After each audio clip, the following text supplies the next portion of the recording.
It is absolutely freezing this morning. Winter is well and truly here. But that's not what we're here to talk about. We're here to talk about these, the two cheapest DJI drones you can currently pick up, the DJI Neo and the DJI Mini 4K. But are these two drones actually any good?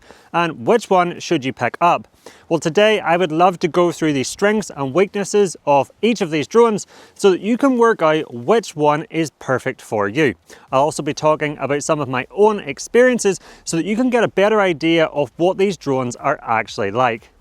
Let's jump right in. Now, in reality, comparing these two drones is a bit like comparing apples to oranges, because in my opinion, they cater to two completely different types of user. And what you're looking to get out of your drone will dictate which one of these is better suited towards your needs. So let's start with the Mini 4K, and this little drone might look familiar to you. And that's because in essence, it's just a rebranded Mini 2 for cheaper. And that's not actually a bad thing. You see, the Mini 2 was actually a fantastic drone. I owned that drone for well over a year, using it 3, 4, sometimes even 5 days a week, and I never had any issues with it. It was extremely reliable. So who is this drone for? Well, if you're somebody who wants to capture high quality aerial landscape videos and photos, then this is the drone you should consider. And the first reason for that comes down to video quality. Although these drones both have a similar sensor size, 1/2.3 inch on the Mini 4K compared to a 1/2 inch sensor on the Neo, and both can record at up to 4K 30 FPS, the video quality is substantially better on the Mini 4K. In fact, I would go as far as saying that I have been blown away by the video quality of this little drone considering its price. It punches well above its weight. Just take a look at some of these clips. They look absolutely beautiful. Whereas the Mini 4K footage actually holds its own when played back on larger screens such as your laptop or computer, the DJI Neo footage is really only intended to be uploaded to social media and played back on smaller screens such as your smartphone. Now, if you like to take photos, although both these drones can capture 12 megapixel images, the Neo can only capture JPEGs, whereas the Mini 4K can capture JPEGs and RAW images. Also, if you want to capture smooth cinematic footage, then you might trend more towards the Mini 4K.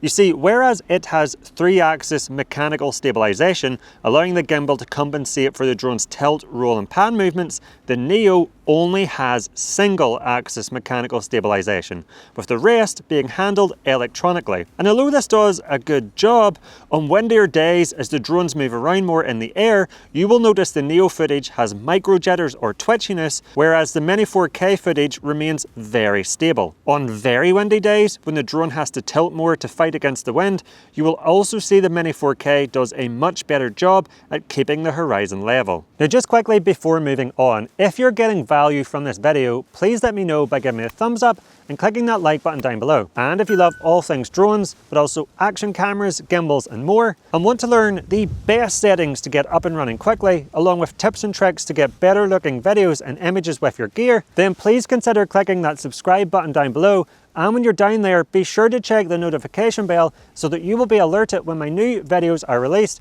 It would be greatly appreciated. Okay, so let's talk wind resistance, and I have quite a few thoughts, so bear with me. Wind resistance is an area where I think there's quite a big divide between these two drones. And if you live somewhere that's windy quite a lot, which this year has definitely been Northern Ireland, for some reason it just feels like every single day the wind speed is really high, or you like to fly high in the air to capture them nice aerial perspectives where generally it's windier at them higher altitudes, then you probably want to consider the Mini 4K over the Neo. Although on paper wind resistance is quite close, with the Mini 4K having a level 5 wind resistance and the Neo having a level 4 wind resistance, in reality the difference feels much larger than that. On those windier days, the Mini 4K feels very capable and remains pretty darn stable in the air, whereas the Neo can become a complete handful, and in my opinion, nearly becomes borderline dangerous. If you take a look at this comparison, taken at the same time and location, just look at how much more the Neo is being blown around in the wind. Not only will the Neo struggle to remain stable in the air, but it can also struggle to stay focused on whatever you're capturing due to just how much it's struggling to stay stable. But I have also had situations such as this one here where the Neo gets completely blown off course by the wind. Looking at another comparison, flying the drones into a headwind, you can see that the Mini 4K is able to make progress and return back to me safely, whereas the Neo really struggles and at times is barely moving at all. Now, the next reason why you might want to pick up the Mini 4K over the Neo is simply due to the transmission range. You see, if you pick up the cheapest Mini 4K bundle, it actually comes with a controller, the DJI RC-N1. That's the controller that you attach your phone to, and then your phone screen allows you to see the camera preview. And using that controller with the Mini 4K, the transmission range is excellent, allowing you to fly the drone basically as far away as you want and legally can. In contrast, however, if you pick up the cheapest DJI Neo package available, it comes with no controller. And that's because you don't actually need a controller to use the Neo. It can fly fully autonomously, or you can fly it with your smartphone. And that is a big benefit of the Neo, but we'll talk about that when we get to ease of use. But being able to use your smartphone does have a downside, and that's because the transmission between your smartphone and the Neo is a Wi-Fi only transmission. Now, DJI say that this transmission is good for a maximum range of 50 meters, but in my experience, I can't even get close to that. And I see regular transmission cutouts anywhere from around 10 meters or further. And this gets even worse if you turn your back to the drone. Now, if you do want to be able to fly the Neo further away, you can pick up a controller separately, and using this controller with the Neo will massively extend the transmission range to make it the same as the Mini 4K. Although, as mentioned, I personally wouldn't feel confident flying the Neo that far away due to that wind resistance. Now, battery life is also a big thing to consider. With the Mini 4K, the official max flight time is 31 minutes. However, in my experience, on moderately windy days, I get around 23 minutes on average. And with the Neo, the official flight time is 18 minutes, but I'm generally getting anywhere between 10 to 12 minutes per battery. That means with the Mini 4K, you don't need to rush as much and can take a little bit more time to perfect each shot. My sole piece of advice, however, regardless of which drone you pick up, is to definitely pick up additional batteries. So looking now at the DJI Neo, what are the strengths of this drone and who is it for? Well, if you're somebody who wants a drone that is extremely easy to use and can fly fully autonomously, but most importantly can track you, so if you want a drone that can follow you around as you're hiking, walking or exploring, and you only ever intend to post the clips on social media, then the DJI Neo is the one you want to consider. Now, another reason why you might want to consider the Neo is if you're somebody who's slightly more intimidated by drones. The Neo is such a hassle-free experience, it really is unintimidating to fly. All you have to do is select between one of 6 quick shot modes on the top. So I'm going to set the drone to follow me. Then you just place the Neo flat on your palm, press and hold that mode button for 3 seconds. The Neo will count down. And then it will automatically raise up off your palm. And now if I walk, you can see the Neo is going to follow along behind me. And then once I'm done with it, I simply just place my palm underneath the Neo and it will automatically land. Now, because of this ease of use and because of the portability of the Neo, I found that I just end up capturing more with it. That's because the drone is so small, you can fit it just about anywhere, and because you don't need a controller to use it, it takes up such a small amount of space in your camera bag, backpack. Heck, you can even fit the drone into your coat pocket. And that means you can take it just about anywhere, and you end up taking it with you more often to more places.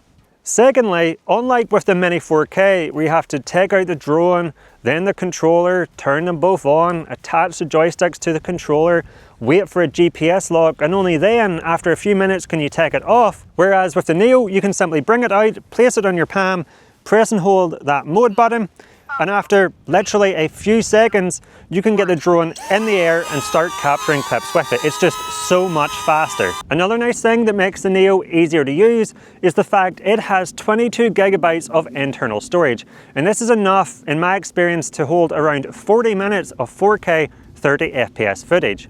In contrast, the Mini 4K has no internal storage. That drone requires a micro SD card. And what this means is, sometimes when you head out the door in a rush to head to a location to capture footage, you can forget to pack a micro SD card. And if you forget that micro SD card with a Mini 4K, you aren't capturing any footage with it. But with this drone, you don't even need to worry about that. Now, another reason why you might choose the Neo is if you're an absolute beginner or you intend to fly a lot indoors. And the reason why I say that is, as a beginner, and even as experienced pilots, crashes do happen. And if you fly indoors a lot, you're also more likely to crash. And the Neo is an extremely resilient drone. It comes with built-in and clip-on prop guards that enclose the propellers 360 degrees. And during my time flying this drone over the past few months, I've had dozens of crashes and I haven't even broke a propeller. The drone has a few scratches, but apart from that, it works absolutely perfectly. It's incredibly resilient. The Mini 4K, on the other hand, does not have prop guards. And what that means is, if you crash or even if you clip an obstacle, such as a tree, you're more than likely going to at least break a propeller. Also, the gimbal and camera on the Neo sits nicely and enclosed within the frame, so it has a bit of protection if you crash. In contrast, the gimbal and camera on the Mini 4K sits quite exposed and is quite vulnerable. So again, if you crash that drone, there's a higher chance that you will damage that gimbal and camera. It is worth mentioning though that neither of these drones have obstacle avoidance, so if you are flying them towards an obstacle, they will not stop themselves. Now, I did mention that the Mini 4K has a potentially huge deal breaker. And that is, if you want a drone that can track you, a drone that can follow you around if you're walking, hiking, running, or adventuring, you have to get the Neo. And that's because the Mini 4K cannot track you. It has no tracking capabilities, whereas the Neo does. And the tracking capabilities of the Neo are actually very, very good. I've used this drone to track me over the past few months in a range of different environments and landscapes, and it has rarely lost sight of me. And when it does, you simply just walk back in front of it and it will pick you back up again. You also have the ability to use something called direction track. So not only can the drone follow behind you, but you can also have it track you from the side or in front of you. And using the settings from within the DJI Fly app, you can also customize the height and distance at which it will track you. Another reason to consider the Neo is if you want to try out a bunch of different ways to fly your drone, as the flexibility you have with the Neo is quite frankly unmatched. Firstly, you can fly it fully autonomously with no controller, but as mentioned, you can also use your smartphone. And although this won't allow you to fly the drone very far away, it can come in handy if you want to manually move it around for a few close shots. If you want to fly it further away, you can also fly it with the RC-N3, that's the controller you attach your phone to, or the DJI RC2, that's the controller with the screen built in. Alongside that, if you want to just fly for fun, then you might want to try FPV, which stands for first person view. And the DJI Neo works with two sets of goggles, the DJI Goggles 3 or the newer and cheaper DJI Goggles N3, and paired with either the Motion Controller 3, which acts like a joystick, allowing you to pilot the drone around very intuitively, or the FPV Remote Controller 3, you can get a fully immersive flying experience. And flying this way is so much fun. Now, you will have to buy these additionally, and buying another controller and a pair of goggles is not going to be cheap. For example, the Goggles N3 come in at $229 and the Motion Controller is another $99, but the Neo does give you the flexibility to fly it this way if you wish. On the other hand, the only controller that works with the Mini 4K is the DJI RC-M1. So that's a lot to take in, but in conclusion, if you're somebody who wants a hassle-free drone that's quick to set up, where you don't need to worry about the controller, will reliably track you on your adventures or doing activities such as hiking, where you don't need to really worry about it crashing and can produce footage good enough for social media, or maybe you want to try FPV, then the DJI Neo is the one you want to go with. On the other hand, you might consider the Mini 4K if you want a drone that you can fly higher or further away reliably to get higher quality landscape shots where you don't need to worry about the wind as much and get a longer flight time. And personally, for the type of flying I primarily do, which is capturing nice landscape shots of Northern Ireland, I think I would pick the Mini 4K, but I'm curious. If you're trying to decide between these two drones, which one would you go for? Or if you've already picked one up, which one did you buy? Drop a comment in the description down below and let me know. So hopefully if you were struggling to decide which one of those two drones is for you, this video has helped you work out which one is best suited to your needs. And if you have learned something new, please let me know by giving me a thumbs up and clicking that like button down below. And if you love all things drones, but also action cameras, gimbals and more, and want to learn how to get better images and more cinematic videos with your gear, then please consider clicking that subscribe button down below. And when you're down there, be sure to check the notification bell so that you will be alerted when my new videos are released. It would be greatly appreciated. And if you want to stick around and watch a few more now, here's a few I personally recommend. I'll not keep you back any further. Thank you so much for watching. I'll catch you over there.